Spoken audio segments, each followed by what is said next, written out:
guys, good morning. Okay, so for today's video guys, nandito kami sa Morong Bataan. Kasama ko yung family ko dahil yun nga, umuwi sila galing abroad. So ngayon, nagka-banding muna kami dito sa may Morong Bataan. Kakagising ko lang, so time check is 5:51 AM na. So ngayon, ipapakita ko lang sa inyo yung resort na pinuntahan namin. Although bago pa lang ito, kapag sinearch mo sa GPS, hindi mo siya makikita. Although nadetect siya, pero sa ibang way kanya dadalhin. Pumasok kami doon sa Eskinita, pasikip yung kalsada. So mali pala yung tinuro sa akin ni Google Map. Then nagtanong-tanong kami, pumasok kami doon sa kabilang kanto. At yun, medyo pag dumaan ka, medyo masikip din yung kalsada, at siguro kung uulan talagang maputik. Pero nung nandito ko na sa looban, nakita mo puro resort na. At ito nga pala pinuntahan namin, yung pangalan is Water Haven. So papakita ko sa inyo guys. Yan yung sakyan na dala namin, dalawa, yung Toyota Hiace na Deluxe, tsaka yung Fortuner na first gen 2008 model. So ito yung kalsada. So dito hindi pa na semento, pero dito sementado na. So putol siya, gagawin pa nila ito. Okay guys, so ito yung resort, Water Haven Resort. Yan. So wala siyang parkingan, so dito pa lang sa labas talaga.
Alright guys, dito kami sa Morong Bataan Beach.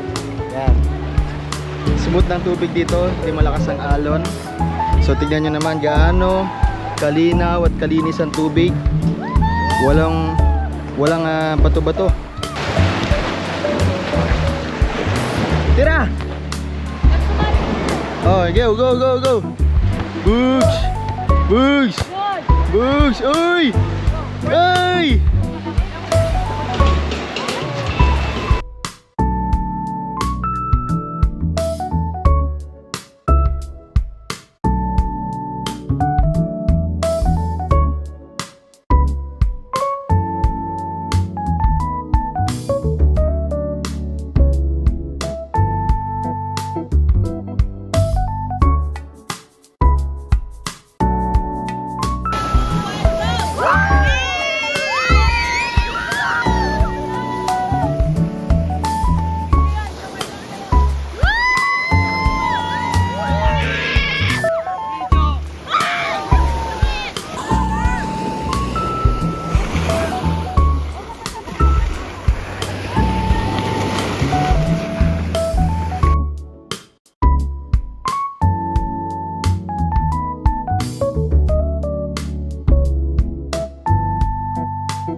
Okay.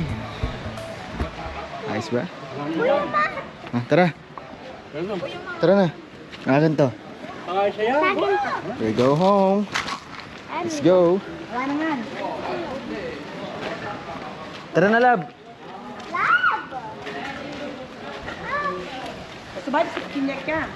Goodbye, Morong. Yan naman.